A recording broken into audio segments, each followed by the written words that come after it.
Fintech capital करू, या मुंबईला या देशाचं पॉवर हाऊस करू, एवढं पोटेन्शियल या मुंबईमध्ये आहे. आतापर्यंत काय झालं? आतापर्यंत काय? कोविड मध्ये भ्रष्टाचार, खिचडीमध्ये घोटाळा, कोविड सेंटर मध्ये घोटाळा, डेड बॉडी बॅग मध्ये घोटाळा. इकडे माणसं मरत होते, तुम्ही पैसे जमा करत होते. कुठं फेडणार हे पाप? मृताच्या टाळूवरचं लोणी खाणारे तुम्ही आम्हाला भ्रष्टाचारी म्हणताय, तुम्ही आम्हाला चोर म्हणताय. अरे तुम्ही तर मोठे दरोडेखोर आहात. या मुंबईवर दरोडा घालण्याचं काम तुम्ही केलं. या मुंबईची साफसफाई आम्ही करतोय, तुम्ही तिजोरीची सफाई करत होते, तिजोरीची. आणि म्हणून मला या ठिकाणी आपल्याला एवढंच सांगायचं, या महाराष्ट्रामध्ये आज लोकांनी ठरवलेलं आहे. तुमचे कुठले विषय होते हो?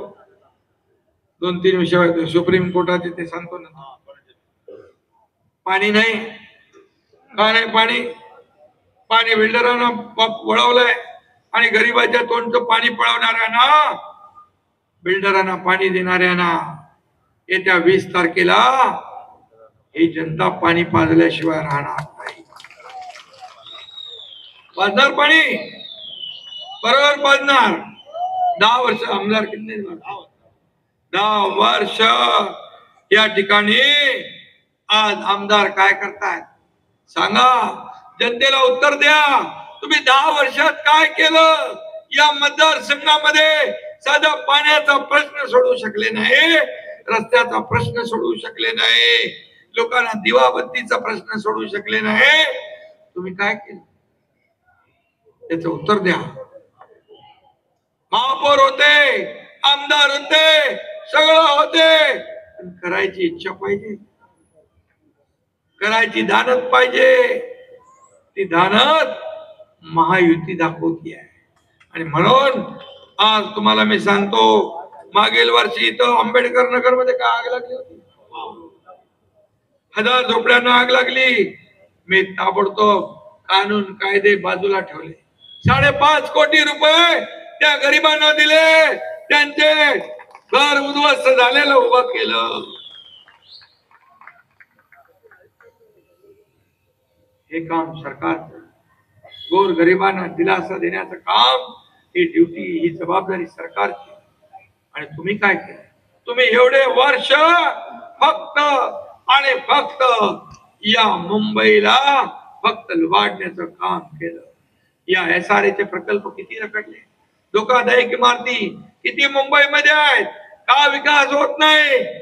आणि या मुंबईकर जो, आणि आम्ही आता रमाबाई आंबेडकर कॉलनी या ठिकाणी 17,000 घर, 25 वर्ष एक बिल्डर काम करत. काही लोक मरून गेले, काही लोकांना भाडं नाही, काही कुठं राहायला गेले माहित नाही. आज आम्ही तो प्रकल्प हाती घेतलाय. SRA आणि MMRDA तो प्रकल्प करतोय. मी गेलो होतो तिथे, त्या लोकांना चेक वाटले 2 लाख, 3 लाख, 5 लाखाचे. त्यांच्या डोळ्यामधून मी आनंदाश्रू पाहिले.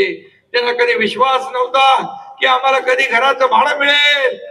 म्हणून आम्ही ठरवलंय, MMRDA, शिडको, माडा, MIDC, MSRDC, महाब्रीद, BMC या सगळ्यांना एकत्र घेऊन हे रखडलेले मुंबईचे प्रकल्प पुढे न्यायचे.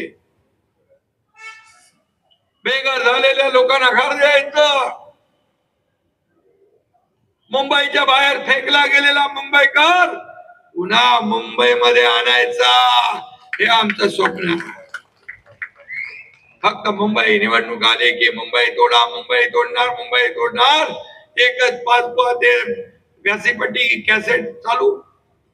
आता लोक सुज्ञ आहे. लोकांना पाणी का भेटत नाही? त्यांनी सांगितलं की मोठ्या प्रमाणात आमदारांच्या दबावाखाली सगळं पाणी आम्ही बिल्डर लॉबीसाठी, कन्स्ट्रक्शन कामासाठी डायव्हर्ट करतो.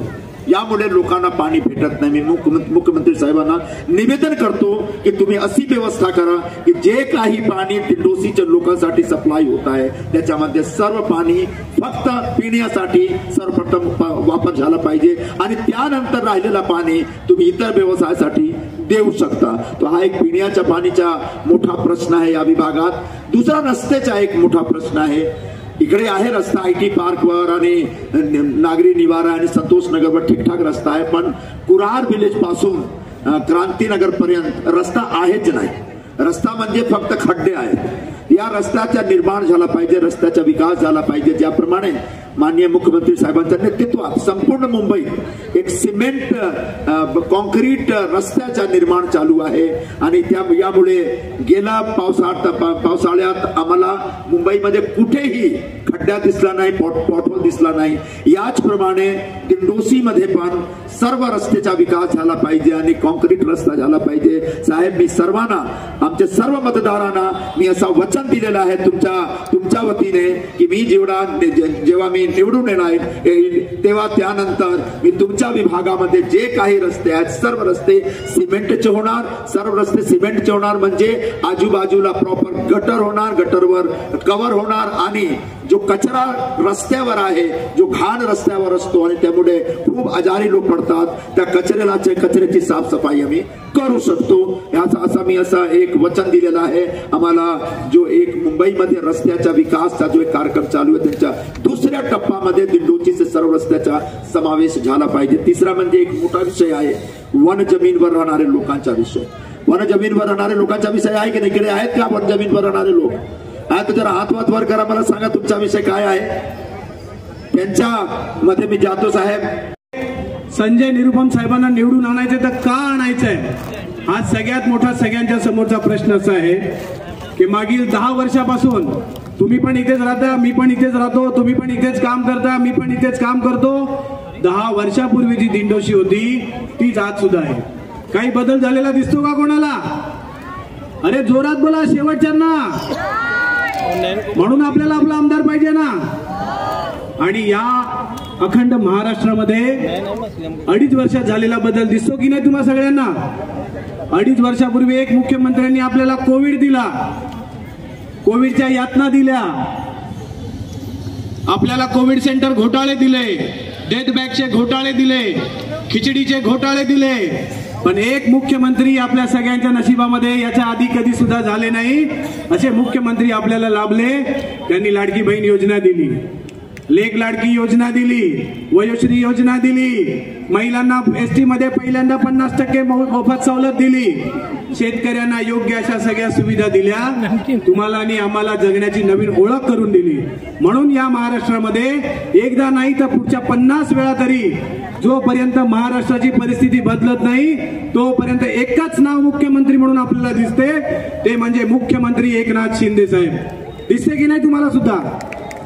आणि माझी आपल्या सगळ्यांना विनंती आहे की आपल्याला फक्त आणि फक्त मुख्यमंत्री एकनाथ शिंदे साहेबांसाठी आपल्याला रस्त्यावर उतरायचंय, त्यांच्यासाठी काम करायचंय. म्हणून आपले उमेदवार आपल्याला निवडून विधानसभेमध्ये पाठवायचे आहेत. जेव्हा हे मुंबईचे उमेदवार त्या विधानसभेत जातील त्यावेळेला मुंबईची आणि तुमची आणि आमची ताकद त्या विधानसभेत दिसेल. आपले आमदार तिथे आहेत, राजन सिंग साहेब, ते नेहमी त्यांच्या पद्धतीने बाजू मांडत असतात. परंतु जेव्हा राजन सिंग साहेब होते 2009 पासून 2014 पर्यंत त्यांनी योग्य नेतृत्व केलं. त्यांनी तुम्हाला शांताराम तलाव दिला की नाही? आपण पाहिलं सगळ्यांनी. परंतु 2014च्या नंतर अशी कोणती सुद्धा नवीन वस्तू दिंडोशीला भेटली का? कोणती नवीन वास्तू आपल्याला मिळाली नाही. परंतु मागील 2 वर्षापूर्वी जेव्हा आम्ही शिंदे साहेबांकडे प्रवेश केला त्यानंतर सगळ्यात मोठं मल्टी स्पोर्ट्स कॉम्प्लेक्स 5.5 एकरचं आपल्याला शिंदे साहेबांच्या माध्यमातून शारदाबाई गोविंद पवार म्हणून उद्यान हे आपल्याला कुरार विलेजला मिळालं. साहेबांनी स्वतः त्याला निधी उपलब्ध करून दिला, सतत त्याचा पाठपुरावा केला आणि निवडणुकीच्या आधी 2 वर्षामध्ये आपण त्याचं उद्घाटनही केलं. आपण ज्या रस्त्यावर बसलो आहोत हा मालाड आणि कांदिवलीला जोडणारा रस्ता आहे. याच्या नोटीस दिल्या गेल्या, याच्यासाठी पुढची प्लॅनिंग केली गेली, लोकांना त्या नोटीस लोकांपर्यंत पोहोचल्या. येत्या 1.5 ते 2 वर्षामध्ये मालाड आणि कांदिवलीला जोडणाऱ्या ज्या रस्त्यावर आपण बसलो आहोत हा रस्ता मुलुंड मार्गे पुढच्या आपल्या आरेतून जो आपला टनलचं काम चालू आहे या टनलच्या मार्गे ठाण्याचा रस्ता 10 मिनिटात होणार आहे.